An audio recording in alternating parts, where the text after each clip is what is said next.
हरिओम तत्सत। सादर नमस्कार।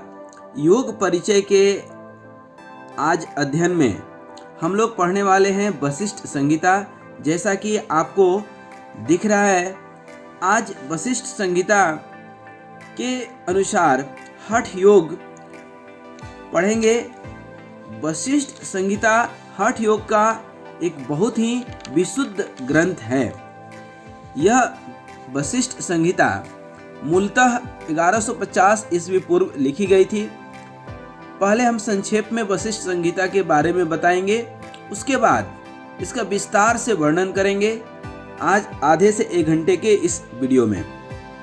पहले आपको बता दें कि यह 1150 ईसा पूर्व लिखी गई थी ग्रंथ। यह वशिष्ठ संहिता वस्तुतः गुरु वशिष्ठ और उनके जो शिष्य या पुत्र कह दें शक्ति का संवाद है।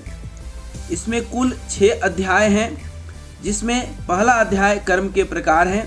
2 तरह के कर्म इसमें बताए गए हैं, प्रवर्तक और निवर्तक। अर्थात एक प्रवर्तक कर्म वह होता है जो आपको संसार में बसाता कम फंसाता ज़्यादा है, अर्थात संसारिक उलझनों में, अर्थात आपको मोक्ष के मार्ग से विचलित करता है। और एक निवर्तक मार्ग, जिसको आध्यात्मिक मार्ग आप बोल सकते हैं, यह जो है आपको मोक्ष की ओर अग्रसर करता है।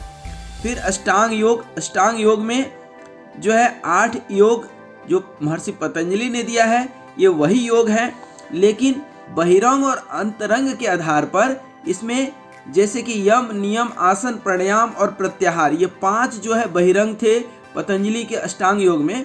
लेकिन जब वशिष्ठ संहिता पढ़ते हैं उसमें 4 के जो है बराबर बांटे गए हैं। यम, नियम, आसन, प्राणायाम ये बहिरंग साधन है, और अंतरंग साधन में प्रत्याहार, धारणा, ध्यान और समाधि है। उसके बाद तीसरा अध्याय है जीव की अवस्था, जिसमें जागृत अवस्था, स्वप्न अवस्था, सुषुप्ति अवस्था एंड तुरीय अवस्था बताई गई है। फिर स्वर विज्ञान या नाड़ी के बारे में, तो 3 मुख्य नाड़ी, ईड़ा, पिंगला और सुषुम्ना। और छठा अध्याय है मृत्यु विजय, अर्थात जन्म और मृत्यु के ऊपर विजय पा लेना। जब हम जो है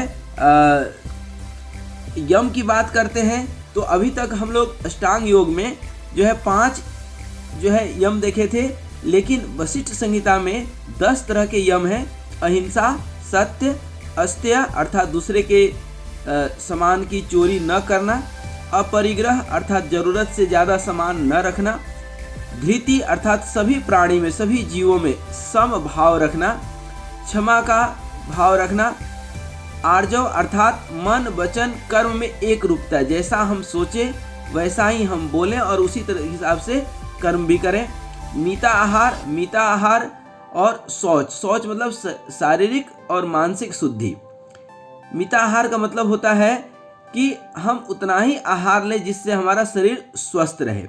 उसमें भी वशिष्ठ मुनि ने 4 तरह के, अर्थात सन्यासी, वानप्रस्थ और गृहस्थ और ब्रह्मचर्य, चारों के लिए अलग अलग बताया है। सन्यासी 8 ग्रास अर्थात 8 निवाला भोजन कर सकता है एक बार में, वानप्रस्थ 16 ग्रास, गृहस्थ 32 ग्रास और ब्रह्मचर्य अपने शारीरिक आवश्यकता अनुसार जितना चाहे कर सकता है। फिर नियम भी 10 बताए गए हैं। तप, संतोष, आस्तिकता, दान, ईश्वर प्रणिधान अर्थात ईश्वर की पूजा पाठ, सिद्धांत श्रवण, अच्छे महापुरुषों के वचनों को सुनना, लज्जा अर्थात कोई भी कर्म जो करने में हमें अपनी माँ से शर्म आए, माँ को बताने में हम हिचक जाएं, वह लज्जा के अंतर्गत आता है सामान्य व्यवहार में।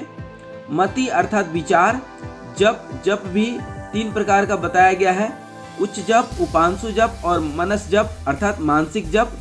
उच्च जप अर्थात जब हम लोग भगवान का नाम या हरे रामा हरे कृष्णा बोलते हैं, श्री कृष्ण गोविंद हरे, तो बोल कर करते हैं, तो ये उच्च जप कहलाता है। मन ही मन जपते हैं, लेकिन थोड़ी बहुत आवाज़ आती है, अपना जिह्वा हिलता डुलता है, तालु स्पर्श करता है, तो उपांशु जप होता है, होठें हिलती हैं इसमें। और संपूर्ण रूप से यदि मन ही मन में हम जप करते हैं तो उसको मनस जप बोलते हैं, और ये सबसे सर्वश्रेष्ठ जप होता है। व्रत अर्थात कोई संकल्प लेकर के, और व्रत आज के समय में, आज के युग में तो शारीरिक स्वास्थ्य और मानसिक स्वास्थ्य के लिए भी व्रत अर्थात उपवास करना, और एक व्रत का मतलब संकल्प करना भी होता है। फिर यम नियम के बाद वशिष्ठ जी ने बताया है आसन। आसन में उन्होंने जो है 10 प्रकार का मुख्य आसन बताए हैं। स्वास्तिक आसन, गोमुखासन, पद्मासन, वीरासन, सिंहासन, मयूरासन, गुटासन, भद्रासन, कुर्मासन और मुक्तासन। उसके बाद आसन के बाद उन्होंने लिया है प्रत्याहार का, अर्थात इंद्रियों को उनके विषयों से विमुख कर देना। अर्थात जिस तरह से कछुआ अपने अंग प्रत्यंग को कोई संकट देख करके सिकोड़ लेता है, ठीक उसी तरह से मनुष्य का मन भी होना चाहिए कि यदि हमारी इंद्रियां विषय वासनाओं में कहीं आसक्त होती है तो उनसे उनको वहां से हटा लेना। उसके बाद प्राणायाम पर जो है वशिष्ठ मुनि कहते हैं कि 3 प्रकार का मुख्य रूप से है प्राणायाम, पूरक, रेचक और कुंभक, और इनका एक अनुपात दिए हैं कि 16:32 और ये 64। अर्थात पूरक मतलब श्वास लेना, श्वास यदि हम 16 सेकेंड लेते हैं तो उसको 64 सेकेंड अपने अंदर भर करके रखना है, श्वास को रोक करके रखना है। श्वास अंदर रहेगा, शरीर के अंदर रहेगा, और फिर 32 सेकेंड में उसको धीरे धीरे छोड़ना है। और शरीर की रचना में वशिष्ठ मुनि कहते हैं कि 96 अंगुल का पूरा शरीर होता है, 32 अस्थियां होती हैं, 72,000 नाड़ियां होती हैं और 18 मर्म स्थान बताए गए हैं और 10 प्रकार के वायु बताए गए हैं।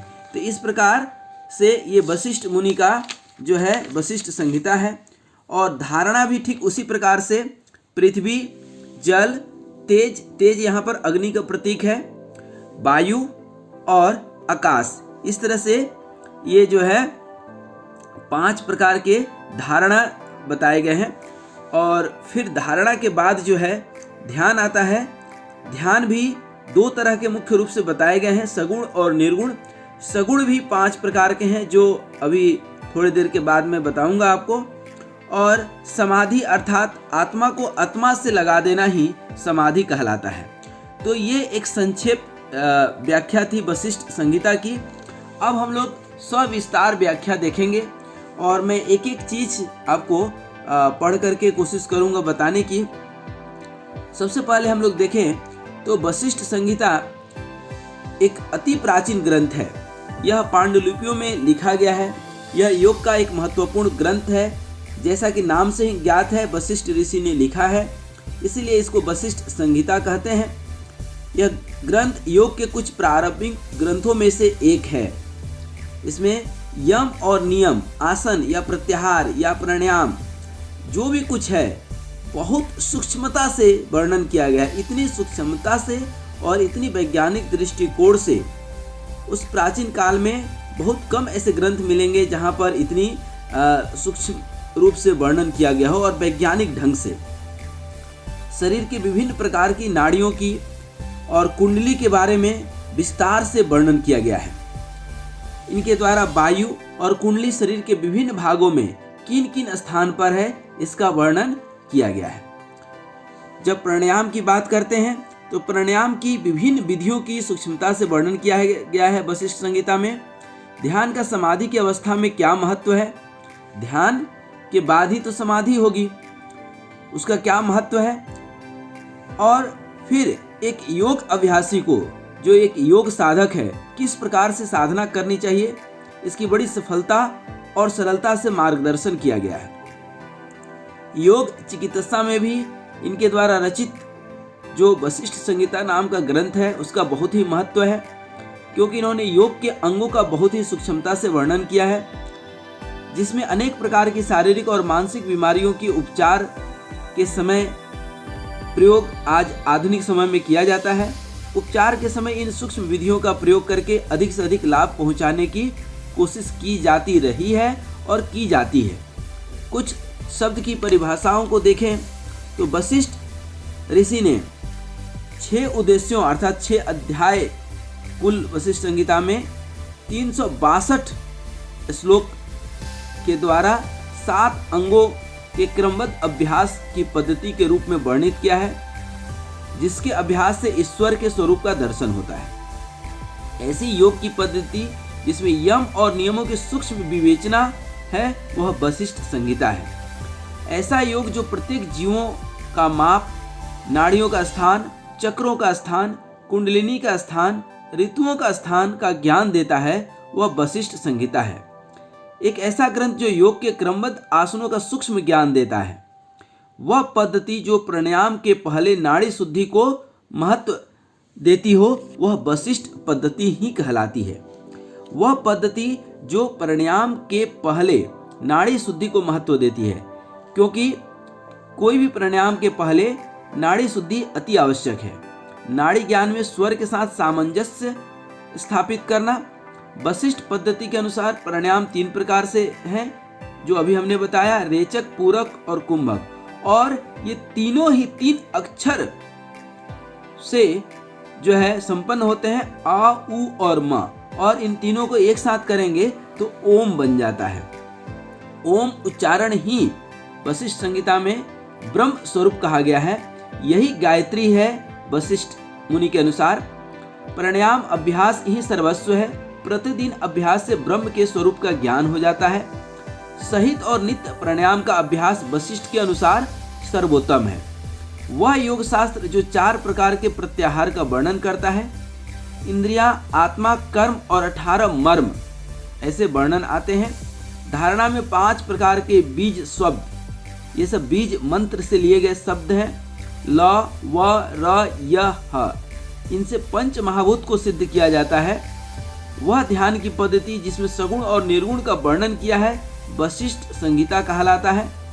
वशिष्ठ संहिता के अनुसार जीवात्मा परमात्मा सत्य अनंत आनंद स्वरूप ज्योतिर्मय हृदय भावों आदि पर ध्यान केंद्रित करके शून्य अवस्था प्राप्त करना समाधि कहलाता है। अब वशिष्ठ संहिता के सिद्धांत देखते हैं तो वशिष्ठ संहिता अर्थात यह योग कांड में वशिष्ठ ऋषि ने अपने शिष्यों को उपदेश दिए हैं। यह उपदेश संस्कृत के श्लोक में है। यह 6 अध्यायों में वर्णित है। पहले में 84 श्लोक, दूसरे में 69 श्लोक, तीसरे में 75 श्लोक, चौथे में 73 श्लोक, पांचवें में 55, छठे में 61। इस तरह से कुल 417 श्लोक में संपूर्ण शास्त्र का वर्णन किया गया है। मुख्य रूप से इसमें 362 श्लोक हैं। इसका मुख्य उद्देश्य अपने शिष्यों को योग ज्ञान देना है, जिसके क्रमबद्ध अभ्यास से वह ब्रह्म के स्वरूप को प्राप्त कर सके। उन्होंने भूत, वर्तमान और भविष्य के सभी शास्त्रों का अनुसरण करने के बाद ही उपदेश दिया है। इस संपूर्ण शास्त्र की वार्तालाप महर्षि वशिष्ठ और उनके पुत्र शक्ति के बीच की है। उन्होंने कुल 9 अंगों का वर्णन किया है, जिसको कई भागों में विभक्त करके समझाया गया है। पहला यम, नियम, आसन, नाड़ी, प्राणायाम, प्रत्याहार, धारणा, ध्यान और समाधि। इसमें आप ध्यान देंगे तो पतंजलि के अष्टांग योग में नाड़ी को यहाँ छोड़ दें तो ये बाकी सभी अंग हैं, लेकिन महर्षि वशिष्ठ ने नाड़ी को भी एक मुख्य अंग जो है माना है। फिर इन्होंने प्राणायाम के समय नाड़ियों का स्थान, शरीर की लंबाई, शरीर में हड्डियों की संख्या, ऋतु और समय को परिभाषित किया है। इन्होंने सभी अंग के 1 से अधिक प्रकार बताए हैं, जैसे 4 प्रकार के प्रत्याहार, 2 प्रकार के प्राणायाम, 2 प्रकार के ध्यान, 5 अलग अलग स्थितियों में समाधि। इन्होंने प्राणायाम से पहले नाड़ी शुद्धि को एक अंग के रूप में आवश्यकता बताई है। इन्होंने आसन 10 प्रकार के बताए हैं, जिनका मुख्य उद्देश्य आध्यात्मिक रूप से लाभ प्राप्त करना है। अब वशिष्ठ संहिता का उद्देश्य यदि हम देखते हैं तो इसमें हमें समझ में आता है कि वशिष्ठ संहिता का मुख्य उद्देश्य आध्यात्मिक रूप से ही है, परंतु इसके कुछ अंग योग चिकित्सा में भी बहुत अधिक उपयोगी हैं। वशिष्ठ ऋषि ने अपने इस ग्रंथ की उपयोगिता ऐसे साधकों के लिए बतलाई है जो सरल और सहज रूप से योग के माध्यम से परम तत्व अर्थात उस परमेश्वर को सच्चिदानंद ब्रह्म का दर्शन करना चाहते हैं और सहज मार्ग को अपनाकर इस संसार से मुक्ति प्राप्त करना चाहते हैं। आध्यात्मिक उद्देश्य यदि हम देखें वशिष्ठ संहिता की, तो वशिष्ठ ऋषि ने आध्यात्मिक उद्देश्यों की पूर्ति के लिए अपने शिष्यों और पुत्रों को अपने अनुभवों और शास्त्रों के ज्ञान के अनुसार योग की शिक्षा दी, जो श्लोकों में वर्णित है। मुक्ति के मार्ग के किस तरीके से योग के अंगों को अपनाया जाए जिससे आध्यात्मिक लाभ मिल सके, यही उनका मुख्य उद्देश्य है। अपने उद्देश्यों को क्रियान्वित रूप से अभ्यास करने के लिए उन्होंने इस योग शास्त्र को 6 अध्यायों में विभाजित किया है, जिससे साधक उनका क्रमबद्ध अभ्यास करके एक एक अंग को आसानी से सिद्ध कर सके और अंतिम लक्ष्य समाधि को प्राप्त कर सके। इसलिए उन्होंने सभी अंगों को कई कई भागों में विभाजित कर दिया और प्रत्येक का सूक्ष्म रूप से वर्णन किया है, जिससे साधकों को अपने शरीर के प्रत्येक अंग का ज्ञान प्राप्त हो सके। और जैसे ही उसे शरीर के सभी अंगों का ज्ञान प्राप्त होता है, वह उसे आसानी से नियंत्रित कर लेता है, क्योंकि जिस चीज को नियंत्रित करना है, नियंत्रित आप उसी चीज को कर सकते हैं जिसके बारे में आपको पूर्ण जानकारी हो। इस शारीरिक नियंत्रण से उसे अपने मन और चित्त पर नियंत्रण हो जाता है, और जब साधक को मन व चित्त पर नियंत्रण हो जाता है तो वह चित्त को एकाग्र करके ईश्वर में लगाने लगता है, जिससे उसे समाधि होती है। और दूसरा उद्देश्य है, जैसे उद्देश्य की बात की तो पहला उद्देश्य क्या था, आध्यात्मिक, और दूसरा चिकित्सीय। अब चिकित्सकीय उद्देश्य जब देखते हैं तो वशिष्ठ संहिता चिकित्सकीय उद्देश्य को भी पूरा करती है। कैसे? इसमें बताए गए नाड़ी ज्ञान, मर्म स्थानों का ज्ञान, शरीर के अंगों का स्थान, अंदरूनी अंगों का स्थान, चक्रों का स्थान, वायु का ज्ञान, प्राण का ज्ञान योग चिकित्सा में महत्वपूर्ण स्थान रखता है। इसके माध्यम से योग चिकित्सक रोगी के रोग की पहचान आसानी से कर लेते हैं। जो योग पैथोलॉजी की प्राथमिक, जिसको योगा थेरेपी भी कई बार बोलते हैं, इसकी प्राइमरी जो है पाठशाला कह सकते हैं, इसकी फाउंडेशन कह सकते हैं। इसमें शरीर के अंदरूनी अंगों के रोग को लक्षणों पर और लक्षण के आधार पर पहचाना जा सकता है। अब बात आती है, जब हमने उद्देश्य देख लिया, एक तो आध्यात्मिक उद्देश्य है ही और दूसरा चिकित्सकीय उद्देश्य हो गया। अब महत्व की बात करते हैं तो वशिष्ठ संहिता में महत्व की जब बात करते हैं तो वशिष्ठ संहिता के आध्यात्मिक, शारीरिक, नैतिक, मौलिक, मानसिक, चिकित्सकीय, यहाँ तक कि आर्थिक महत्व भी है। यहाँ तो फिर भी कम लिखा गया है, अनेकानेक महत्व है, माने असीमित। इन महत्वों के आधार पर हम वशिष्ठ संहिता की उपयोगिता देखते हैं।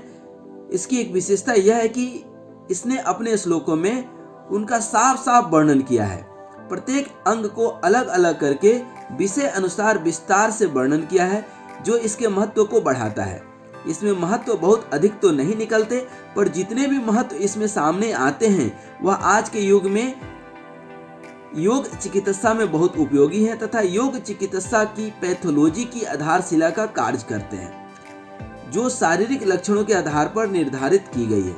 आज भी जब पैथोलॉजी में जाते हैं, कोई भी टेस्ट कराते हैं तो एक लिमिट रहता है, अपर लिमिट और लोअर लिमिट। उस लिमिट से ज़्यादा है या कम है तो हम कहते हैं कि बीमार है।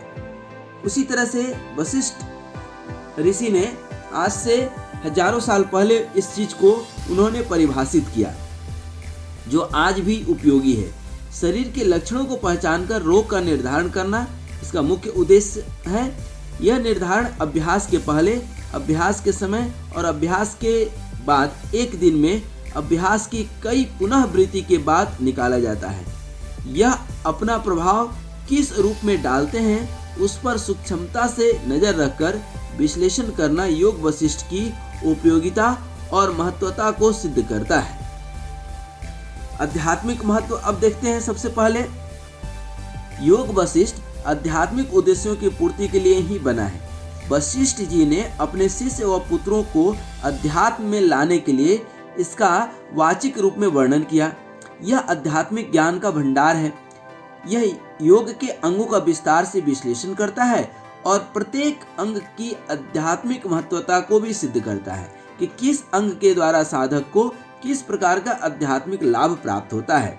जब साधक अध्यात्म की ओर अग्रसर होता है तो उसके शरीर में और मन में कई प्रकार के परिवर्तन आते हैं। उन परिवर्तनों को वशिष्ठ जी ने विस्तार से बताया है। इस समय साधक को किस तरह का अभ्यास करना चाहिए वह जो है निम्नलिखित आधार पर करते हैं। जैसे समय के आधार पर किस समय योग करना चाहिए, किस ऋतु में करना चाहिए, किस तरह का भोजन किस समय करना चाहिए, किस योग के लिए कौन सा भोजन उपयुक्त है, काल अर्थात संध्या काल, मध्याह्न काल, ठीक ना।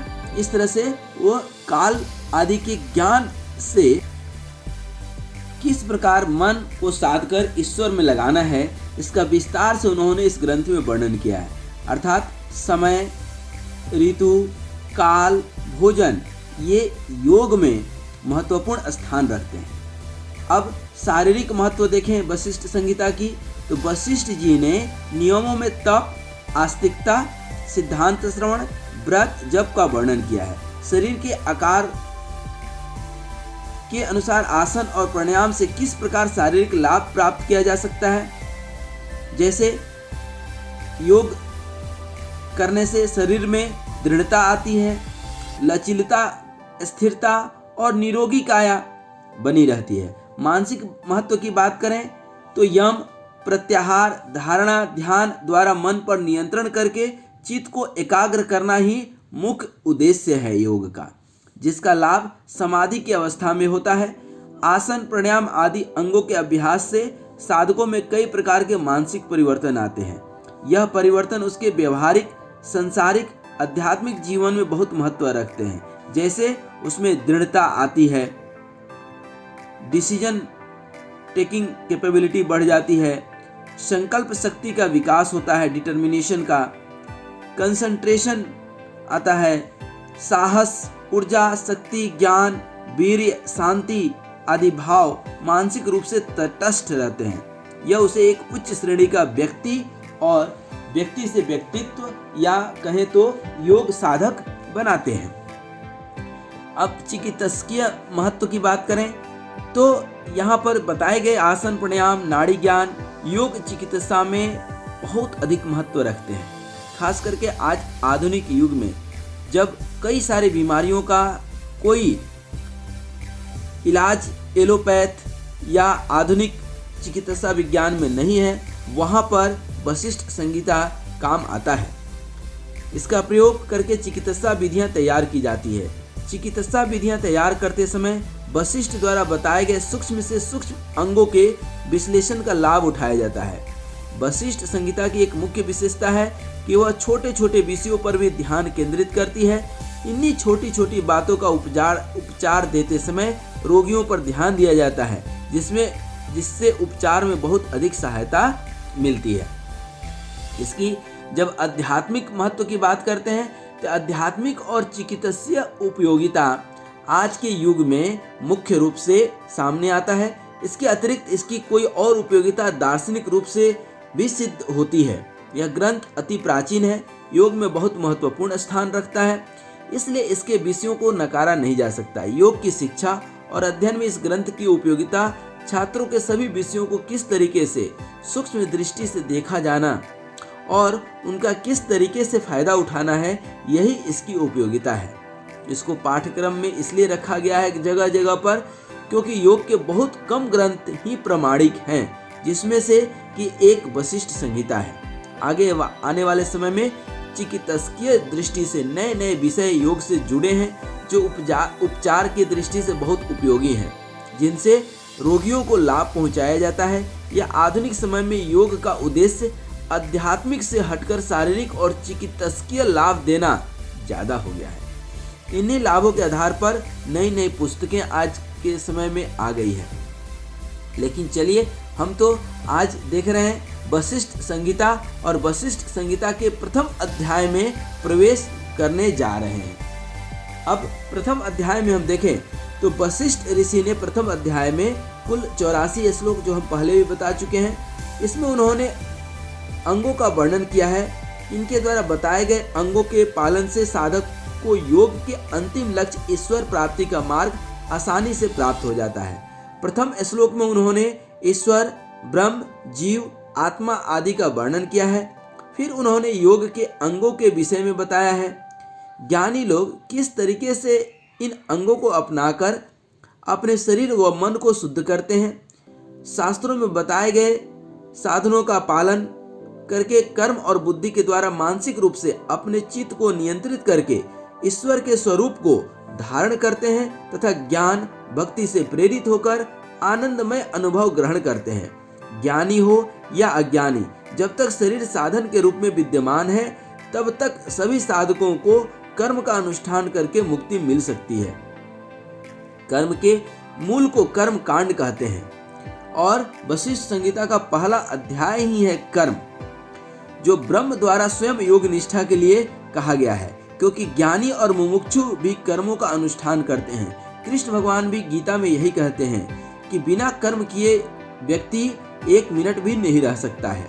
इसलिए सभी साधकों को ज्ञान पूर्वक कर्मों का अनुष्ठान करना चाहिए। वशिष्ठ ने यह सब उपदेश अपने श्लोकों के माध्यम से कहे हैं। अब वशिष्ठ संहिता के यदि हम बात करें तो वशिष्ठ ऋषि ने अष्टांग योग के समान ही योग के 8 अंग बताए हैं। यम, नियम, आसन, प्राणायाम, प्रत्याहार, धारणा, ध्यान और समाधि। इन्होंने प्रारंभ के 4 अंगों को बहिरंग अंग बताया तथा प्रत्याहार को जोड़कर 4 अंग बताए हैं। यही इसकी विशेषता है। यम कौन कौन सा हो गया? अस्तेय, सत्य, अहिंसा, ब्रह्मचर्य, धृति, क्षमा, दया, आर्जव, समत्व का भाव जिसको कहते हैं, मिताहार और शौच। अब यहाँ पर आप ध्यान देंगे इसी प्रकार से नियम भी 10 प्रकार से हैं। तप, संतोष, आस्तिकता, दान, ईश्वर पूजा, सिद्धांत श्रवण, संकोच, मति अर्थात विचार, सोच, जप और व्रत। वशिष्ठ ऋषि ने 10 प्रकार के आसन बताए हैं। इन्हीं 10 में 4 प्रकार के आसनों को उत्तम उन्होंने कहा है जिससे कि मुक्ति मिलती है। वह 10 आसन कौन से हैं? स्वस्तिकासन, गौमुखासन, पद्मासन, पद्मासन, वीरासन, सिंहासन, मयूरासन, कुकुटासन, कुर्मासन, भद्रासन और मुक्तासन। इस प्रकार से 10 आसन हो गए। इनके द्वारा कहा गया यम, नियम और आसन का अभ्यास करने के बाद ही नाड़ियाँ सिद्ध होती है। इसी के बाद ही प्राणायाम का अभ्यास करना चाहिए। यदि साधक बिना नाड़ी शुद्धि के प्राणायाम का अभ्यास करता है तो उसका श्रम व्यर्थ हो जाता है, अर्थात प्राणायाम के पहले नाड़ी शोधन अति आवश्यक है। अब हम वशिष्ठ संहिता के 2 अध्याय में जब प्रवेश करते हैं तो यहाँ पर 69 श्लोक मिलता है। इन श्लोकों के अंदर उन्होंने प्राणायाम से पहले नाड़ियों के विषय में संपूर्ण ज्ञान दिया है। नाड़ियाँ शुद्ध होने के बाद ही प्राणायाम का अभ्यास करना चाहिए। इन्होंने संपूर्ण शरीर में नाड़ियों की संख्या, हड्डियों की संख्या, शरीर में उनका स्थान, रोगों की पहचान, शरीर का माप आदि विषय में विस्तार से वर्णन किया है। इन नाड़ियों के ज्ञान से साधक अपने शरीर की संपूर्ण स्थितियों की अंदरूनी और बाहरी रूप से ज्ञान प्राप्त कर लेता है, अर्थात जिसको एनाटॉमी और फिजियोलॉजी बोलते हैं। इसका योग चिकित्सा में बहुत अधिक महत्व है। इन नाड़ियों के द्वारा शरीर की अशुद्धियों को पहचानकर योग से उपचार किया जा सकता है। अब इन नाड़ियों के और शरीर के बारे में जो बताया गया है, अब यहाँ पर आप एक जो है देख रहे होंगे कि इस तरह से 12 प्राण उन्होंने बताए हैं और शरीर की लंबाई 96 अंगुल उन्होंने बताई हैं। ये मुख्य नाड़ी है जो थायराइड के पास है। आत्मा का स्थान उन्होंने बताया है हृदय में, और चक्र का स्थान उन्होंने बताया है 32 हड्डी बताई हैं उन्होंने, 32 प्रकार की कह सकते हैं, और कुंडलिनी का स्थान उन्होंने मूलाधार चक्र के पास संबोधित किया है। अब यहाँ पर शरीर का अनुपात देखा जाए तो 96 उंगली जो हमने बताया, 72,000 नाड़ियाँ उन्होंने बताई हैं और 12 अंगुल अधिक प्राण शरीर में होते हैं और मृत्यु के बाद ये कम हो जाते हैं। और आत्मा का स्थान ज्योति स्वरूप में उन्होंने बताया है कि इनके द्वारा शरीर के अंदर सप्त स्वर्ण के समान एक ज्योति का स्थान होता है। मानव शरीर में यह त्रिगुणात्मक रूप से, पशुओं में चौकोर रूप से और पक्षियों में गोलाकार रूप से होता है। इन सभी के बीच में पतली सी ज्योति हमेशा विद्यमान रहती है। इसी को देह मध्य कहा गया है। यह ज्योति गुदा से 2 अंगुल ऊपर, लिंग से 2 अंगुल नीचे, इन दोनों के मध्य में स्थिर रहती है। फिर चक्र का स्थान आया है। शरीर में देह मध्य से 9 अंगुल ऊपर, 4 अंगुल उठा हुआ और 4 अंगुल फैला हुआ यह कंद होता है। अंडे के समान आकृति वाली त्वचा, अस्थि से जुड़ा हुआ कंद के मध्य नाभि होता है और इसी नाभि में चक्र रहते हैं। चक्र 12 तरफ से 12 ओरों से आभा से युक्त होते हैं। इन्हीं के ऊपर संपूर्ण देह उपस्थित होती है और इन्हीं चक्रों के बीच में पुण्य पाप से प्रेरित जीव की आत्मा भटकती है, जो मुख्य रूप से हम लोग 7 चक्र जो जानते हैं। अब कुंडलिनी का स्थान मूल चक्र के ऊपर, मूलाधार जो चक्र है हमारे लिंग के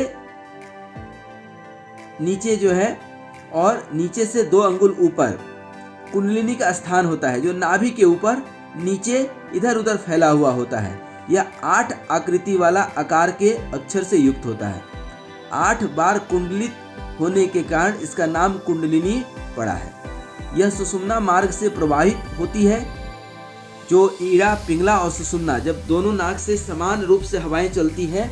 अच्छा, एक चीज और बता दें, ये जो सुषुम्ना नाड़ी होती है यह काल्पनिक नहीं है, यह हकीकत में पाई जाती है शरीर में, जबकि ईड़ा और पिंगला ही एक तरह से कहें तो काल्पनिक है, क्योंकि वो है तो लेकिन फिजिकल फॉर्म में नहीं दिखती है, भौतिक रूप से। इस चक्र रूपी नाड़ी के समीप सभी नाड़ियां, मुख्य नाड़ी 14 बताए हैं वशिष्ठ ऋषि ने, जो है सुषुम्ना, ईड़ा, पिंगला, सरस्वती, कुह, वर्णा, यशस्विनी, पूषा, पयस्विनी, षंडखिनी, गंधारी, हस्त, जिह्वा, विश्वोदरा, अलम्बुसा। इस तरह से ये 14 क्या हो गए, नाड़ियां मुख्य नाड़ी हो गई। इसमें सुषुम्ना, ईड़ा, पिंगला, यही 3 जो है प्रायः हम सब जानते हैं और इसी का द्वारा अभ्यास भी करते हैं। और वायु भी 10 प्रकार के बताए गए हैं। प्राण, अपान, समान, उदान, व्यान, नाग, कूर्म, कृकर्क, देवदत्त और धनंजय, जो सभी नाड़ियों में संचरण करती है। इनमें प्राण आदि 5 मुख्य वायु है, जो शुरू के जो हैं प्राण, अपान, व्यान, उदान, समान, ये 5 मुख्य हैं और यह सभी रीढ़ की हड्डी के नीचे के भाग में स्थिर रहती है। मुख्य प्राण, मुख्य नासिका, हृदय और नाभि मंडल तक यह संचरण करती है। यह वायु चारों तरफ संचरण करता है।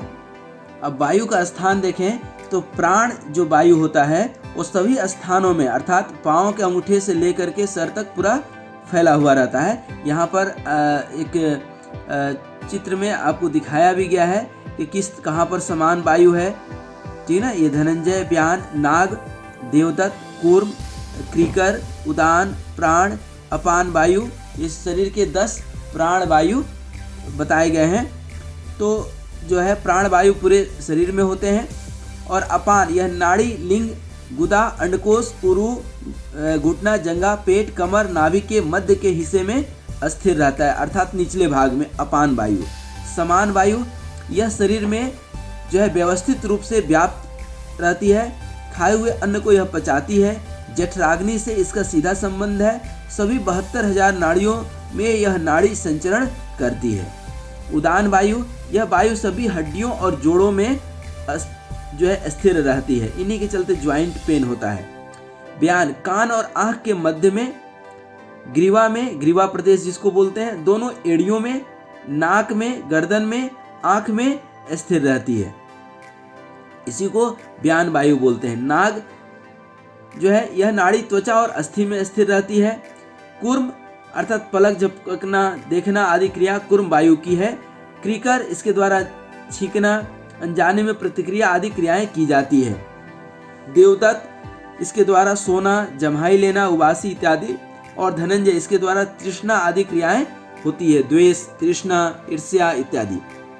इस तरह से अब आप देखेंगे तो वशिष्ठ ऋषि ने नाड़ी, वायु और कुंडलिनी के प्रकार बतलाए हैं। इस प्रकार नाड़ी और वायु के स्थानों को समझकर यत्न पूर्वक विधि से नाड़ियों का शोधन करना चाहिए, जो शास्त्रों में बताया गया है। अब अभ्यास की यदि हम बात करें तो ये अभ्यास प्रारंभ करने से पहले सभी कामनाओं से मुक्त होकर यम नियम के आदि गुणों का पूर्ण करके, यम 10 तरह का और नियम में भी 10 तत्व बताए हैं, आदि गुणों को पूर्ण करके अभ्यास करने से सभी प्रकार के फल प्राप्त होते हैं। नदी में जाकर स्नान करके अपने शरीर व मन को पवित्र करके किसी सुरक्षित व सुंदर जगह पर किसी मंदिर या मठ बना करके, कुटिया बनाकर मंत्रों के उच्चारण से स्थान को शुद्ध करके अपने शरीर पर शुद्ध भस्म लगाकर कोमल आसन मृग की छाल बिछाकर अभ्यास करने से फल अवश्य प्राप्त होता है। तो इस प्रकार यह जो है दूसरा अध्याय था। अब हम लोग तृतीय अध्याय में प्रवेश करते हैं वशिष्ठ संहिता के अनुसार, जो कि प्राणायाम।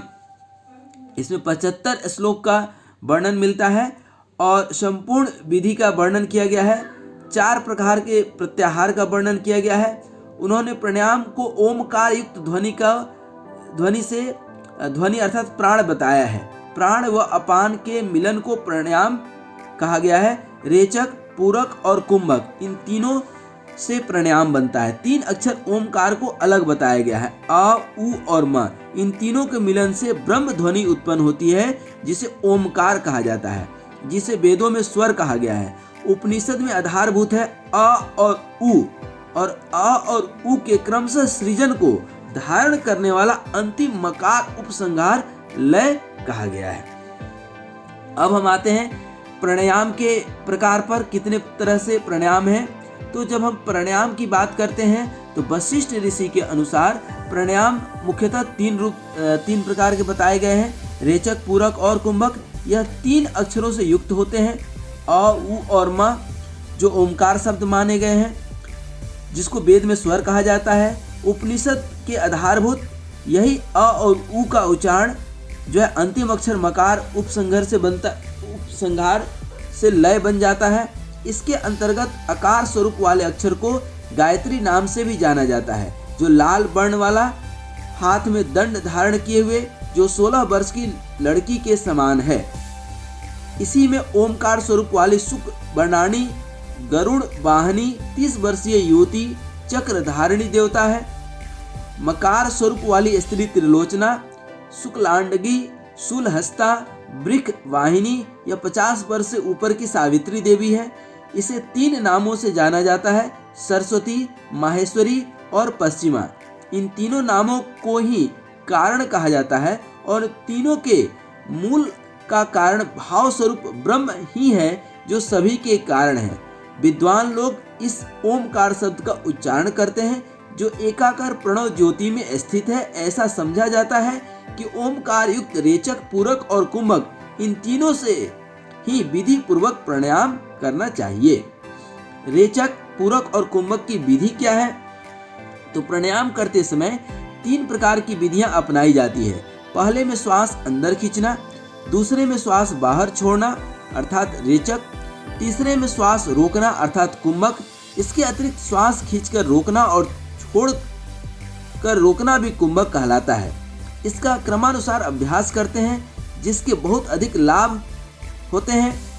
शरीर पतला होता है, फुर्तीदायक, शक्तिदायक, शरीर के रोग नष्ट होते हैं और शरीर कांतिमान रहता है, शरीर में तेज दिखती। यहाँ पर आप स्पष्ट समझ सकते हैं कि रेचक अर्थात पेट से वायु को पूर्णतः बाहर निकाल दिए, जितना आप निकाल सकते हैं। और जब निकाल दिए तो इसको रेचक कहते हैं।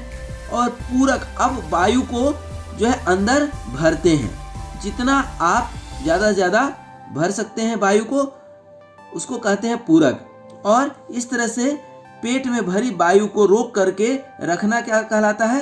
कुंभक कहलाता है। ठीक है।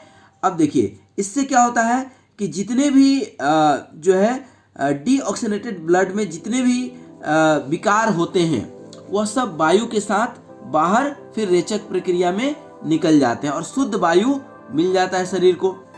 प्राणायाम की विधि में वशिष्ठ ऋषि ने प्राणायाम में जो मात्रा बताई गई है उसको अक्षी निमेष कहते हैं। यहाँ पर एक मात्रा का अर्थ है एक बार आराम से पलक झपकना, अर्थात यह 1 सेकंड के बराबर लगभग होता है। ठीक ना।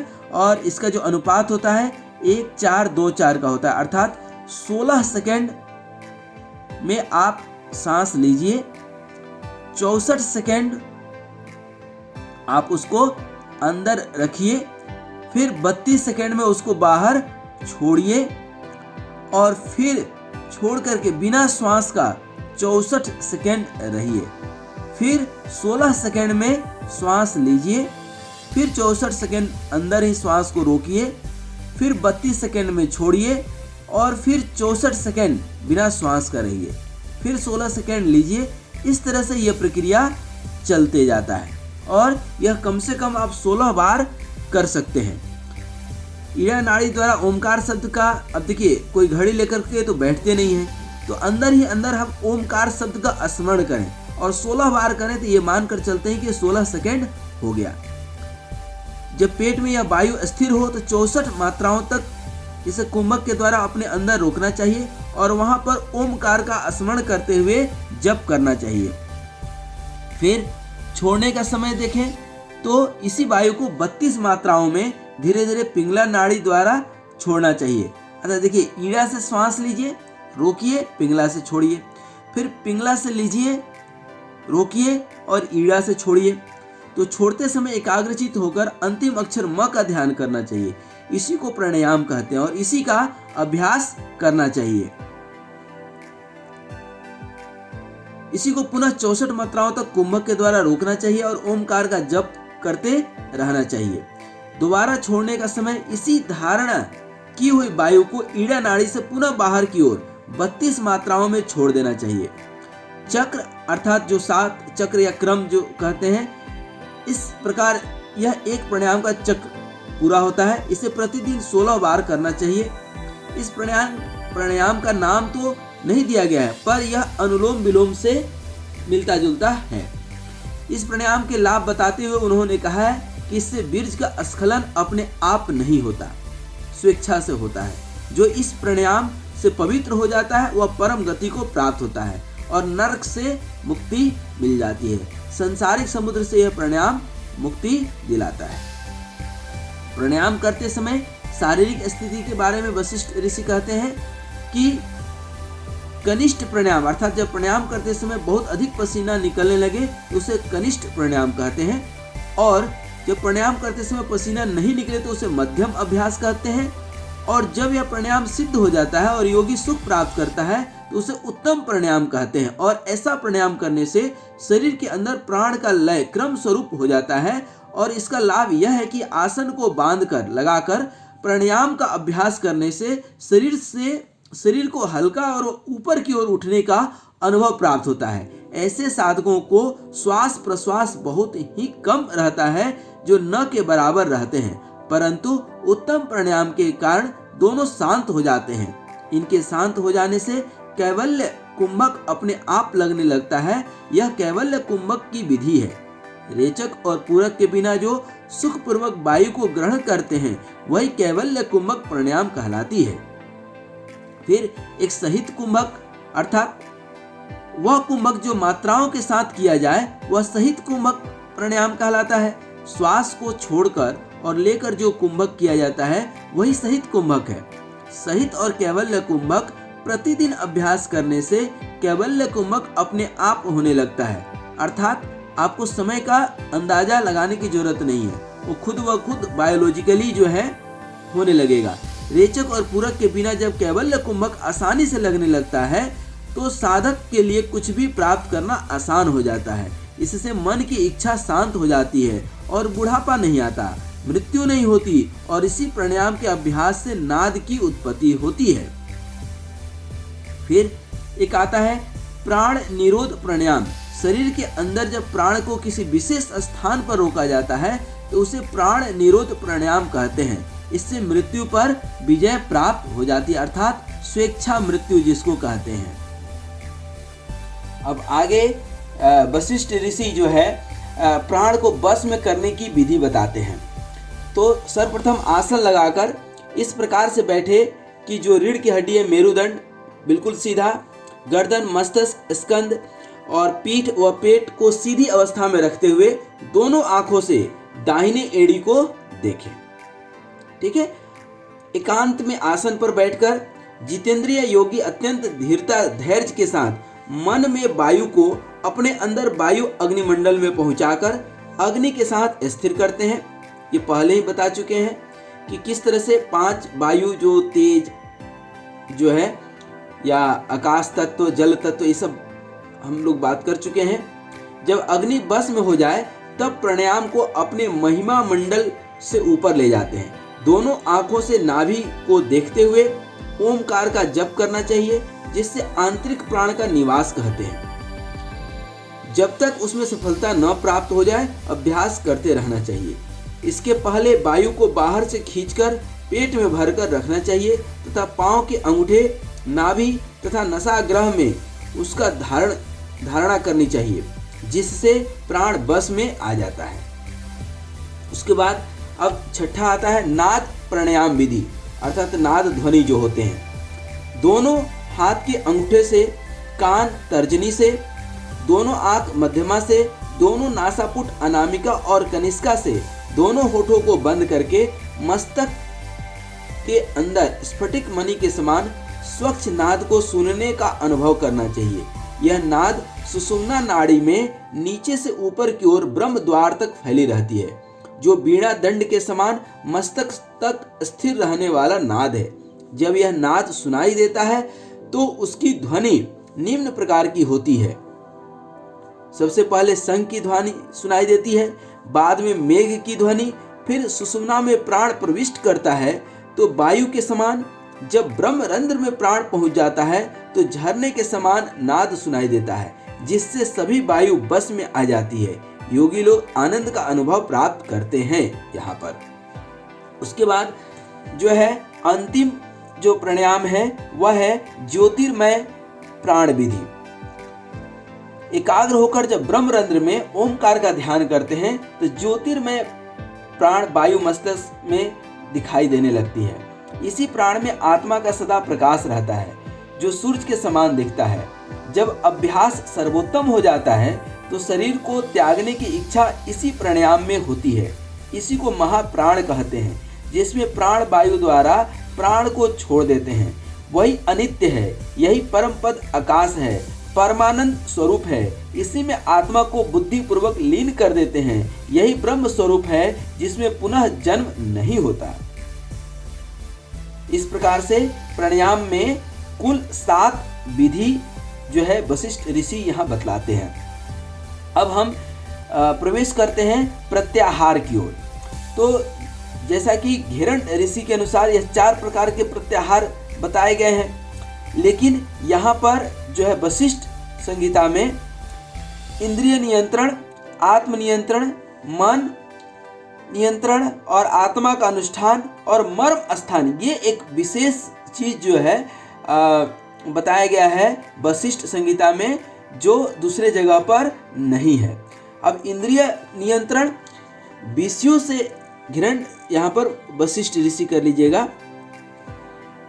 विषयों से इंद्रियों को वापस लौटाना ही प्रत्याहार है।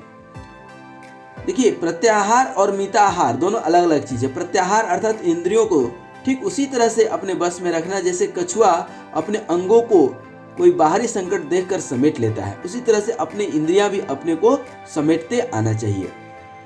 अब बात आती है आत्मनियंत्रण की। तो इस संसार में जो कुछ भी दिखाई देता है वह आत्मा के समान है और आत्मा ही देखती है। मन और आत्मा का अनुष्ठान, इसमें शरीरधारियों के कर्म बताए हैं, उनका बाहरी साधनों के बिना मन और आत्मा में अनुष्ठान करना चाहिए। मर्म स्थानों पर नियंत्रण, उन 18 मर्म स्थानों में वायु को स्थिर करना, एक एक स्थान से वायु को खींचना प्रत्याहार है। ये मर्म स्थान कौन कौन से हैं? तो पांव के अंगूठे, दोनों एड़ियां, जंघाओं के मध्य दोनों चित्त, घुटने के नीचे का भाग जिसको काफ मसल कहते हैं, दोनों घुटने और एड़ियों के मध्य का भाग, गुदा का मूल, देह मध्य नाड़ी, लिंग, हृदय, कंठकूप, गला, तालु मूल, नासा मूल, दोनों ओर, दोनों आंख के मध्य बिंदु जिसको आज्ञा चक्र कहते हैं, दोनों भवों के मध्य, फिर मस्तिष्क, मूर्धा, इतने मर्म, मूर्धा अर्थात तालु के ऊपर, ये सब जो है मर्म स्थान कहे गए हैं। तो वशिष्ठ जी ने इस अध्याय में प्राणायाम और प्रत्याहार के जो उपाय बताए हैं, यदि साधक क्रमानुसार इन सब का पालन करता है तो उसे योग के द्वारा ब्रह्म पद तक पहुंचने का सरल मार्ग मिल जाता है।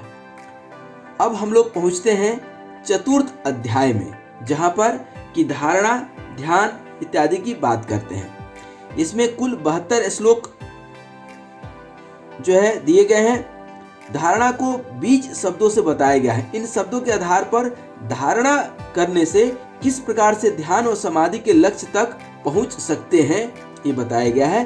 धारणा अर्थात वशिष्ठ ऋषि ने प्रत्याहार के बाद धारणा बताई है। इन्होंने 5 प्रकार की धारणा यहाँ पर बताई है। सबसे पहला है यम का धारणा। अब यम की धारणा की यदि हम बात करते हैं तो यम का धारणा अर्थात इन्होंने कहा कि योगी लोग योग शास्त्र में बताए गए यम आदि गुणों को जब अपने अंदर धारण करते हैं, उसे चित्त के द्वारा मन में स्थापित करते हैं, तो इसे धारणा कहते हैं। वशिष्ठ ऋषि का मानना है कि यम के गुणों से युक्त होकर मन की स्थिति में चित्त के धारणा को ही प्रत्याहार कहते हैं। फिर हृदय, एक तो हो गया आपका यम का धारणा, दूसरा हृदय स्थल में जो है धारणा करते हैं। तो जब साधक अपने हृदय अंतर आकाश में बाहरी आकाश का चिंतन करता है तो इसे धारणा कहते हैं, जिसके कारण साधक अपने आप को आंतरिक रूप से आकाश विहीन कर लेता है। फिर महाभूत में धारणा अर्थात इनके अनुसार पृथ्वी, जल, अग्नि, आकाश और वायु 5 महाभूतों में जब 5 बीज वर्णों का चिंतन किया जाता है उसे धारणा कहते हैं। यह बीज इस प्रकार से हैं: ल, व, र, य, ह। ये सब बीज मंत्र हैं। बीज वर्णों में धारणा, इनके द्वारा बताए गए 5 बीज वर्णों में जब साधक 5 देवताओं का चिंतन अपने मन में करता है तो उसे बीज धारणा कहते हैं। फिर पंच धारणा, इन्होंने 5 प्रकार के स्थान बताए हैं। इन स्थानों पर मन को लगाना धारणा है। यह 5 स्थान हैं, 5 महाभूत के आधार पर हैं और इन महाभूतों के द्वारा शरीर के अलग अलग भाग बताए हैं। इन भागों पर 5 बीज वर्ण अर्थात ल, व, र, य, ह, ल, व, र, य, ह की धारणा करनी चाहिए। ठीक है, इसे ही इन्होंने धारणा जो है 5। अब देखिए यहाँ पर एक चित्र में आपको दिख रहा होगा ल जो ब्रह्म स्वरूप, पृथ्वी इसका तत्व है, जल तत्व विष्णु भगवान व से संबंधित है, और अग्नि तत्व र, ठीक है, और रुद्र, और ये जो है र से रुद्र भगवान शंकर, और य अर्थात वायु पर महत्व, और आकाश तत्व जो ब्रह्मरंध्र जो अव्यक्त है। तो पांव से लेकर घुटने तक पृथ्वी का स्थान कहा गया, घुटने से गुदा तक जल का स्थान कहा गया, गुदा से हृदय तक अग्नि का स्थान है, जिसको जठराग्नि एक हम लोग सबसे ज़्यादा परिचित हैं। हृदय मध्य से भवों के मध्य तक वायु का स्थान है, भवों के मध्य से कपालांत तक आकाश का स्थान कहा गया है। फिर महाभूतों में 5 बीज वर्णों की धारणा, इन्होंने योगी लोगों को निम्न स्थान पर धारणा करना बताया है। साधक को पृथ्वी पर ल कार की धारणा करनी चाहिए, जल के स्थान पर व कार की धारणा करनी चाहिए, अग्नि के स्थान पर र कार की धारणा करनी चाहिए, वायु के स्थान पर य कार की धारणा करनी चाहिए, और आकाश के स्थान पर ह कार की धारणा करनी चाहिए। और ये 5 स्थान कहीं और नहीं, हमारे शरीर में ही हैं। तो हम अपने मन को कहाँ पर टिकाते हैं, कहाँ पर धारणा अर्थात हम अपने मन को उस वस्तु पर टिका दें। धारणा जिसे हम बोलते हैं ना कि फलाने का धारणा गलत है या धारणा सही है उनकी, तो सोच अर्थात अपने सोच को एक स्थान पर जो है कर देना ही धारणा है। अब विद्वान योगियों के द्वारा जो कुछ कहे गए हैं उनको भी जरा हम देख लें। पृथ्वी के स्थान पर पितामह अर्थात ब्रह्मा की धारणा करनी चाहिए। पृथ्वी अर्थात पैर वाला जो भाग है दिख रहा है आपको। जल के स्थान में विष्णु देवता, ये जल के स्थान है, और अग्नि के स्थान पर रुद्र देवता जो हमारा कमर से लेकर के हृदय स्थल तक की है, और वायु के स्थान पर अर्थात ये सब हमारा कंठकूप और ये सब, और सहस्त्रार चक्र क्या है, आकाश के स्थान पर अव्यक्त अर्थात सच्चिदानंद घन पारब्रह्म परमेश्वर की धारणा करनी चाहिए। इनकी विधि भी कुछ इस प्रकार से बताई गई है। पृथ्वी तत्व अर्थात लौ कार में ब्रह्म देवता के साथ प्राण वायु को पृथ्वी स्थान में ले जाकर 5 पल तक धारण करना चाहिए। इससे पृथ्वी तत्व पर विजय प्राप्त हो जाती है। जल तत्व में वह कार का विष्णु देवता के साथ प्राण वायु को जल स्थान में ले जाकर 5 पल के लिए जल तत्व पर धारणा करनी चाहिए, जिससे जल तत्व पर विजय प्राप्त हो जाती है और सभी रोगों से छुटकारा प्राप्त हो जाता है। अग्नि तत्व की बात करें तो इसमें र कार का विष्णु देवता के साथ प्राण वायु को अग्नि स्थान में ले जाकर 5 पल के लिए अग्नि तत्व पर धारण करते हैं तो अग्नि तत्व पर विजय प्राप्त हो जाता है, जिससे साधक में तेज उत्पन्न होता है।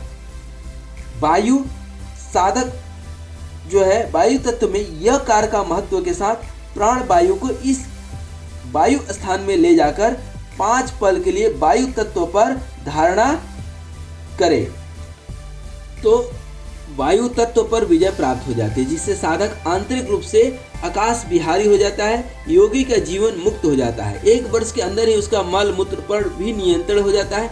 यह अल्प मात्रा में निष्कासित होते रहता है। फिर 5वां जो तत्व है आकाश तत्व। यदि साधक आकाश तत्व में ह कार का अव्यक्त परमात्मा के साथ प्राण आकाश को वायु स्थान में ले जाकर के 5 पल के लिए आकाश तत्व पर धारण करता है तो आकाश तत्व पर विजय प्राप्त हो जाती है। उससे भी सभी रोगों से छुटकारा प्राप्त हो जाता है। इस 5वीं धारणा से सभी दुखों का नाश होता है तथा सभी प्रकार के दुख दूर होते हैं। अतः इन 5 स्थानों में प्राण वायु को धारण करने से योगी अपने आसन और वाहन के बिना ही संपूर्ण जगत का जो है विचरण करता है। इसी से तो ऋषि महर्षि जो है बिना कहीं गए ध्यान के द्वारा ही सारा ज्ञान प्राप्त करके हमारे शास्त्रों में उन्होंने समाहित कर दिया, जिसमें आज भी विज्ञान अचंभित है और विज्ञान को वहां तक पहुंचने में न जाने कई हजार साल लग सकते हैं। तो आइए हम तो आगे बढ़ें। वशिष्ठ संहिता के 5वें अध्याय में वशिष्ठ ऋषि ने 55 श्लोक में ध्यान की विधि और ध्यान के विभिन्न प्रकार का वर्णन किया है। उन्होंने 2 प्रकार के ध्यान का वर्णन किया है। ये 2 प्रकार के ध्यान के माध्यम से चित्त को नियंत्रित करना, एकाग्रता से शून्य की स्थिति तक पहुंचना समाधि का मार्ग है। इन सूक्ष्म ध्यान की विधियों से साधक के लिए समाधि के रास्ते खुल जाते हैं, क्योंकि समाधि क्या है, अब आपका 6ठा अध्याय अंतिम अध्याय होगा, ठीक है। और ये ध्यान का है तो इन्होंने ध्यान की विधि में राशियों का वर्णन भी किया है, किस राशि में किस तरह के ध्यान का अभ्यास करना चाहिए, ठीक है। और फिर इन्होंने ध्यान के समय को घड़ियों के हिसाब से वर्णित किया गया है। अब 6 प्राण की एक घड़ी अर्थात लगभग 25 मिनट और 5 घड़ी की एक राशि होती है अर्थात जो 2 घंटे के लगभग बराबर है, और 12 राशि का एक दिन होता है, और 30 दिन को 1 मास, 1 महीना 30 दिन का, और 2 महीना अर्थात 1 ऋतु से है। इस प्रकार 3-3 ऋतुओं से 2 भाग बनते हैं, उत्तरायण और दक्षिणायन, और 6 ऋतु यदि हो जाता है तो 1 वर्ष हो जाता है। इस तरीके से 100 वर्ष की आयु को उन्होंने उत्तम आयु माना है इंसान के लिए, व्यक्ति विशेष के लिए। ग्रह के साथ 12 राशियों को बताया है उन्होंने। इन राशियों में प्रतिदिन श्वास का चलना जो है कहा गया है, अर्थात हमेशा श्वास चलते रहता है, श्वास एक क्षण के लिए भी कभी रुकता नहीं है। अब 5 नाड़ियों की यदि बात करें तो 5 नाड़ियां अर्थात 5 तरह के धड़कन की एक राशि होती है। राशियों को इन्होंने 3 प्रकार के बताए हैं, चल, अचल और उभय। इनमें से 4 राशियां बाएं में, और बाएं अर्थात शरीर का उल्टा भाग, बायां हाथ, बायां नासिका, बायां पांव, बाईं आंख इत्यादि, और अचल 4 राशियां जो दाहिने भाग से संबंधित रखती है, इसे दक्षिण भाग कहते हैं। राशियों में ग्रह के संयोग से शरीर में स्थित भूत, वर्तमान और भविष्य के शुभ अशुभ फलों में बढ़ जाता है। सभी राशियों में नाड़ी दोष और नाड़ी ज्ञान के अनुसार कार्य करना चाहिए। अब आइए वशिष्ठ मुनि के अनुसार, वशिष्ठ ऋषि के अनुसार ध्यान की विधि हम थोड़ा सा देखते हैं।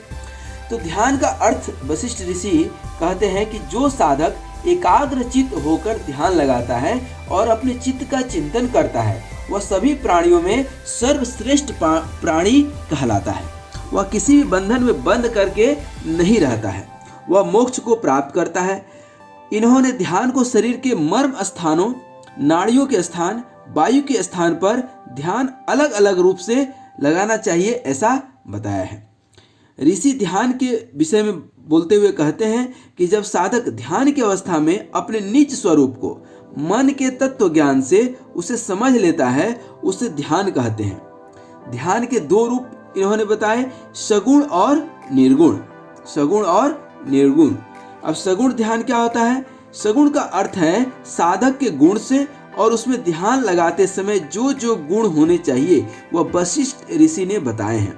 वशिष्ठ ऋषि ने सगुण ध्यान 5 प्रकार के बताए हैं। पहला ज्योति पर ध्यान, अर्थात कोई दीपक जैसे हम लोग जला लेते हैं, इस प्रकार से वशिष्ठ ऋषि ने ध्यान के समय बताया है एकत्व होकर आसन लगाकर अपने अंदर निर्मित ज्योति पर शुद्ध मन से ध्यान लगाना चाहिए। आकाश के समान सर्वगामी होना चाहिए, स्थिरता होनी चाहिए, मन में अत्यंत स्वच्छ और निर्बल भाव होनी चाहिए, आत्मा में नित्य होना चाहिए, आदि और मध्य के अंत में स्थिरता होनी चाहिए। और स्थिरता अर्थात देखिए अत योग अनुशासनम, अर्थात आसन किसको कहते हैं? जिसमें अस्थिर कुछ देर तक आप बैठ सकते हो। उसी तरह से एक तो ज्योति, दूसरा सूक्ष्म ध्यान जिसको बिंदु ध्यान भी कहते हैं। अब सूक्ष्मता पर यदि जाते हैं, सूक्ष्मता पर, तो वशिष्ठ ऋषि ने ध्यान के समय साधकों की यह स्थिति बताई है, उनका विराट स्वरूप होना चाहिए, ध्यान में सूक्ष्मता होनी चाहिए, अनाकाश की अवस्था होनी चाहिए, शब्द और स्पर्श नहीं होने चाहिए, रूप रस गंध से परे साधक को होना चाहिए, उसमें ज्ञान एवं उपमा होनी चाहिए। तो पहला क्या हो गया? ज्योति ध्यान। दूसरा क्या हो गया? सूक्ष्मता पर ध्यान। अब ज्योति ध्यान और सूक्ष्मता पर ध्यान के बाद अमूर्त पर ध्यान की बात करते हैं वशिष्ठ ऋषि, और ध्यान के समय आनंद की स्थिति की महत्वता यहाँ पर बताते हैं, जिससे साधक अजर, नित्य, सत्य और असत्य आदि सभी का मूल कारण है। इस जगत के सभी का मूल आधार जगत स्वरूप ब्रह्म ही है। वह अमूर्त है, उसका कोई मूर्त नहीं है, ठीक है, उसका कोई कोई स्वरूप नहीं है, उसका निर्गुण स्वरूप बताते हैं। अज और अव्यय इस प्रकार की अवस्था बतलाई है उन्होंने। फिर सर्व साक्षी आनंद पर ध्यान। वशिष्ठ ऋषि ने ध्यान की अवस्था में अदृश्य विषयों का वर्णन किया है, जो प्रत्येक के भीतर और बाहर रहने वाला है, वह सभी जगह उपस्थित रहने वाला है, वह सर्व साक्षी है, वह जो है अनन्य गांव वाला है, उसके अनंत सिर हैं, वह अनंत स्पर्श वाला है, वही ब्रह्म है, वही जीव है, वही परम परमात्मा का स्वरूप है। इसी को ध्यान में धारणा करनी चाहिए। अर्थात धारणा अर्थात यदि चित्र लाना ही है एक ब्रह्म का, एक अनंत का, एक आत्म स्वरूप का जो सर्व साक्षी है, अनंत हाथ वाला, अनंत पांव वाला, अनंत सिर वाला है, ठीक है। फिर संवेदनाओं पर ध्यान करते हुए बताते हैं कि ऐसा ध्यान करो जो ब्रह्म के समान हो, मैं ब्रह्म हूँ, अहम ब्रह्मास्मि। ऐसी संवेदना साधक में निर्गुण ध्यान के समय होनी चाहिए। इस तरह से ये 5 प्रकार के निर्गुण ध्यान का वशिष्ठ जी ने वर्णन किया। अब उसको देख लेते हैं। ये तो सगुण ध्यान का था। क्या क्या? ज्योति पर ध्यान दीजिए, सूक्ष्मता पर ध्यान, अमूर्त पर ध्यान अर्थात उस ब्रह्म स्वरूप को, और सर्व साक्षी आनंद पर ध्यान, और संवेदनाओं पर ध्यान। इस तरह से ये 5 प्रकार के जो है सगुण ध्यान हो गए। अब निर्गुण ध्यान की यदि बात करें तो निर्गुण ध्यान में जो है निर्गुण, नाम ही जैसे कि स्पष्ट है, निर्गुण अर्थात कोई इसमें स्वरूप नहीं है, इसका कोई जो है प्रकार नहीं है, जिसका कोई आकार ना हो। परंतु वशिष्ठ ऋषि ने यहाँ पर ईश्वर के स्वरूप का और आकार का वर्णन किया है। निर्गुण ध्यान के विषय में बताते हुए उसका वर्णन करते हैं कि रीढ़ के हड्डी के बीच सुषुम्ना नाड़ी से होता हुआ प्राण, जिससे प्राणायाम के विस्तार से 12 अंगुल नाल वाला, 2 अंग विस्तार वाला, अष्टदल युक्त, केसर युक्त कणिका वाला हृदय कमल ही है। उस हृदय कमल में भगवान वासुदेव जगन्नाथ नारायण विशुद्ध चतुर्भुज प्रशस्त अंग वाला शंख चक्र गदाधारी किरीट तथा केयूरधारी कमल के पत्ते के समान नेत्र वाला श्री वत्स से चिन्हित वक्ष वाले पूर्ण चंद्र के समान मुख वाले विष्णु ही तो हैं और यह भगवान विष्णु ही ध्यान करने योग्य हैं, अर्थात यही निर्गुण ध्यान के परिचायक हैं। यहाँ पर वशिष्ठ ऋषि ने विष्णु के स्वरूप का वर्णन किया है और उन्हीं के स्वरूप को अपने ध्यान में लाने को कहा गया है। यहाँ पर निर्गुण ध्यान का वर्णन जो है वशिष्ठ जी ने कमल दल के समान जो है अरुण ओष्ठ वाला आठों तरफ मुख वाला अत्यंत प्रसन्न चित्त वाला निर्मल स्फटिक के समान कांतिमान पुरुष जिसके चेहरे पर पवित्र मुस्कान हो, पीतांबर वस्त्रधारी अच्युत कमल की कांति के समान उसके चरण हो, वह परमात्मा चारों तरफ से कांति के स्वरूप का धारण किया हुआ ईश्वर है। इस महापुरुष के दर्शन ही अपने हृदय में कमल में स्थिर करने का जो स्वरूप है वही निर्गुण ध्यान यहाँ पर वशिष्ठ ऋषि कहते हैं। और यहाँ पर कुछ अलग से निर्गुण ध्यान नहीं है, अर्थात भगवान विष्णु जो इस सृष्टि के रचयिता हैं, इस सृष्टि के पालक हैं, उन्हीं को यहाँ पर निर्गुण ध्यान में धारणा बना करके अपने मन में, अपने प्राण में, अपने हृदय में, अपने सहस्त्रार्थ में स्थित करने का नाम ही निर्गुण ध्यान कहा गया है। वशिष्ठ ऋषि ने महत्व के बारे में कहा है कि ध्यान की अगली स्थिति समाधि है। इन्होंने जो दो प्रकार के ध्यान बताए उसमें साधक के शरीर, मन और आत्मा का बहुत सूक्ष्मता से विवरण किया गया। इन्होंने ध्यान में ईश्वर के स्वरूप का वर्णन किया है। इस स्वरूप का अर्थ है साधक भी उस स्वरूप को अपनाए और ईश्वर में लीन हो जाए, ईश्वर के जैसा बस जाए, ईश्वर के जैसा बन जाए। ईश्वर ने ध्यान को, वशिष्ठ जी ने ध्यान को इतनी सरलता से विश्लेषित किया है कि जिससे साधक को अपनी साधना पूर्ण करने में बहुत ही आसानी होती है। इनके द्वारा कहे गए वचन से साधक को आध्यात्मिक रूप से साधना करने से बहुत अधिक सहायता मिलती है। ठीक है, तो ये तो पांचवें अर्थात ध्यान के महत्व के बारे में। अब हम लोग अंतिम अध्याय, वशिष्ठ संहिता के अंतिम अध्याय, छठे अध्याय के ओर अग्रसर हो चुके हैं। अंतिम अध्याय में कुल 61 सूत्र लिखे गए हैं। इनमें जो है यम से लेकर के समाधि के विषय का वर्णन जो है प्रमुख रूप से मिलता है। साधक को किस प्रकार से समाधि में अपने चित्त को निर्मल ओमकार रूपी शरीर में स्थित करके परमात्मा को सर्वस्व जानकर ओमकार अक्षर से चित्त में ऊर्जा व शक्ति भरकर ईश्वर का स्वरूप धारण करना चाहिए। साधक अपने मन में इस प्रकार के विचार रखे कि वह सदैव ब्रह्म के स्वरूप का ही दर्शन कर रहा है और स्वयं ब्रह्म है। वशिष्ठ ने गृहस्थ योगियों और अयोगियों के लिए कहा है कि इस रुद्र के सिवा योग साधना मृत्यु से छूटने का कोई दूसरा उपाय नहीं है। उपनिषदों द्वारा सिद्धांत स्वरूप मस्तिष्क में स्थित पितावृत नील अमृत तत्व ओमकार का ध्यान करने से प्रणव जप के द्वारा आत्मा ब्रह्म में लीन हो जाती है। आत्मा ही योगी हृदय में साक्षात महादेव रूप में वास करती है, ऐसा वशिष्ठ का मानना है। जब साधक बतलाए गए साधनों से अभ्यास करके समाधि लगाता है तो वह सिद्ध पुरुष कहलाता है। वह योगी मृत्यु को पार करके दीर्घायु तथा ब्रह्मविद होता है, ऐसा प्राचीन समय में समझाया है वशिष्ठ ऋषि ने।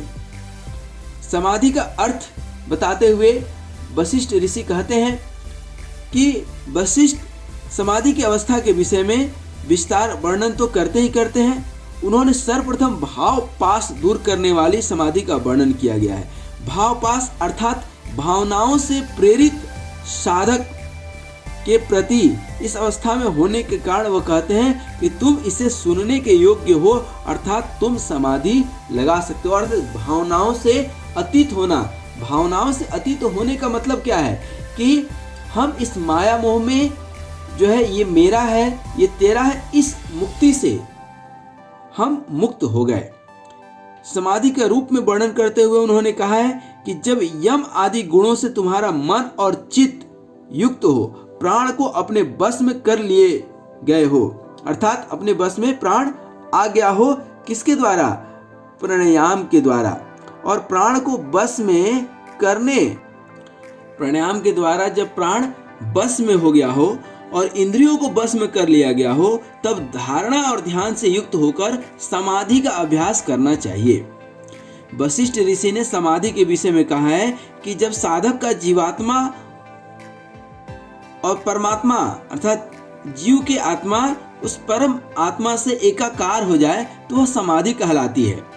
व्यक्तिक आत्मा का परम परमात्मा के साथ एकाकार हो जाना ही समाधि है। जैसे जैसे ध्यान लगता जाता है वैसे वैसे समाधि आती है। ध्यान से ही आत्मा को परमात्मा में लगाया जाता है, ध्यान से ही आत्मा को परमात्मा में मिलाया जाता है, ध्यान से ही आत्मा को परम परमात्मा में लीन किया जाता है, ध्यान से ही ब्रह्म के स्वरूप में लीन होते हैं।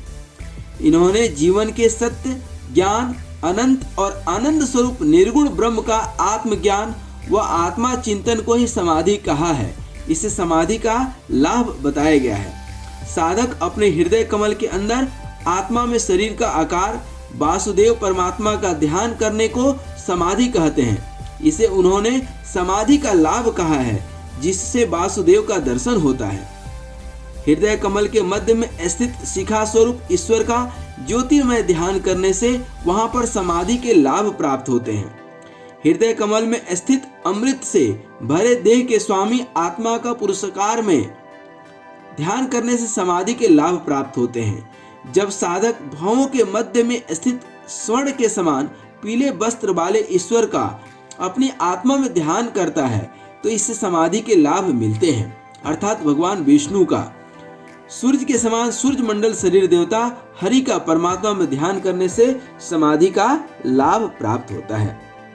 समाधि लग गई। समाधि का लक्षण क्या है? वशिष्ठ ऋषि ने कहा है कि इस प्रकार से जो समाधि लगाएगा वह पवित्र, पाप नाशक, पुण्यकार, गुण अष्टांग आत्मक ज्ञान प्राप्त करता है।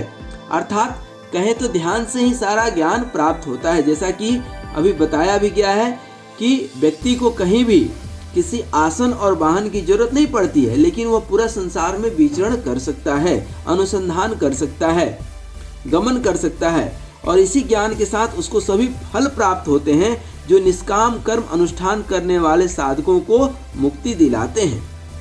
निश्चल बुद्धि से जो इस पुण्य कामों को नित्य ध्यान करता है, अध्ययन करता है, वह सभी पापों से मुक्त होकर सत्य को जान लेता है। नित्य श्रद्धा और भक्ति के साथ जो इसे श्रवण करेगा उसका एक जन्म का पाप उसी जन्म में नष्ट हो जाएगा और वह पुनः जन्म नहीं लेगा, ऐसा वशिष्ठ ऋषि ने कहा है।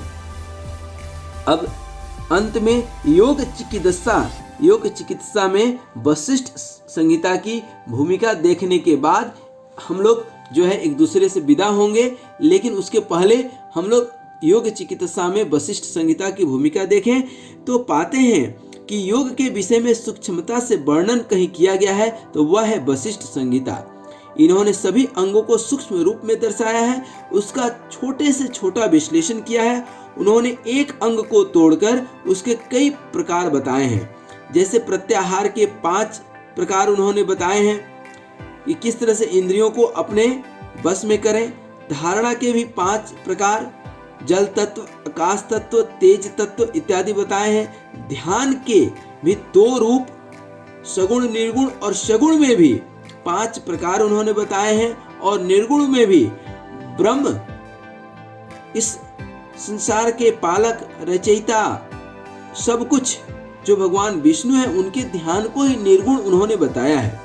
अर्थात बहुत सरल रूप में उन्होंने वह सब कुछ वर्णित किया है जिससे साधक को आसानी हो जाए। इसी तरह से वायु और नाड़ी के विषय में विस्तार से वर्णन किया है। योग चिकित्सा में वशिष्ठ संहिता के नाड़ी और वायु ज्ञान से बहुत अधिक लाभ उठाया जाता है, क्योंकि इन्होंने इसका विस्तार से वर्णन किया है। इनकी यह विशेषता है कि इन्होंने 10 वायु बताई है। उनका शरीर में अलग अलग स्थान है, जैसे किस वायु से किस अंग को नियंत्रित किया जाता है और वायु दोष के कारण वह अंग किस प्रकार प्रभावित होते हैं, उनमें किस तरह के दोष उत्पन्न होते हैं। इसी तरह नाड़ियों के विषय में विस्तार से बताया है कि कौन सी नाड़ी शरीर के किस स्थान को प्रभावित करती है। उन्होंने 18 प्रकार के मर्म स्थानों का वर्णन किया है। इसकी तुलना पंच महाभूत स्थूल भूत से की है। इनके आधार पर शरीर को अलग अलग भागों में वर्गीकृत किया गया है, जिससे हमें संपूर्ण शरीर के अंदर व बाहर की स्थिति के बारे में जानकारी प्राप्त होती है।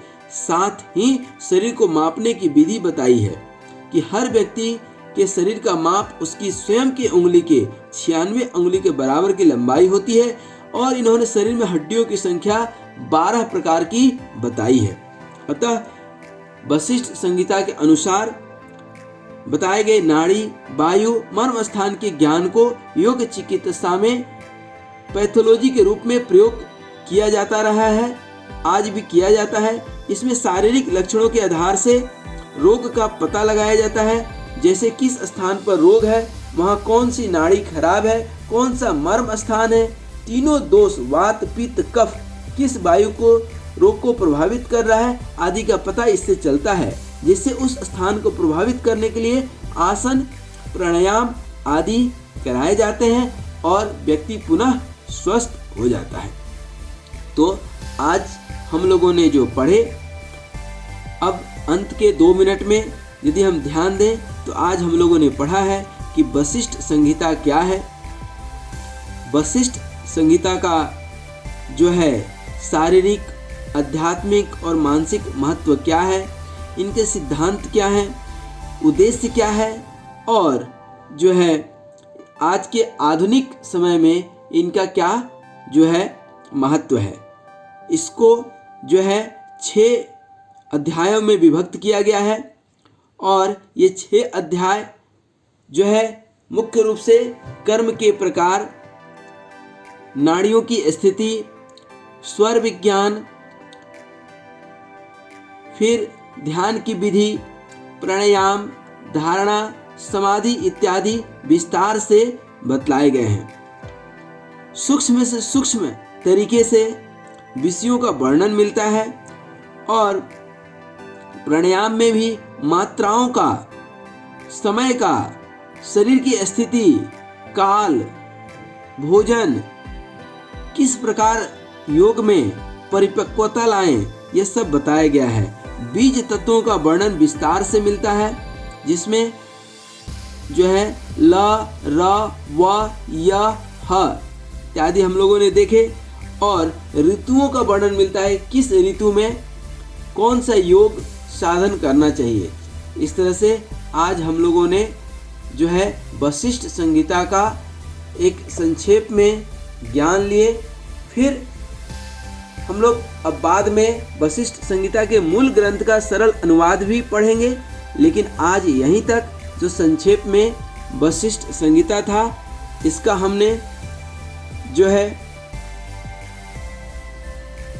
कहे तो एक सारांश आपके समक्ष प्रस्तुत किया, जो आपके जीवन में और अध्ययन में सहयोगी होगा। इस उम्मीद के साथ सादर नमस्कार।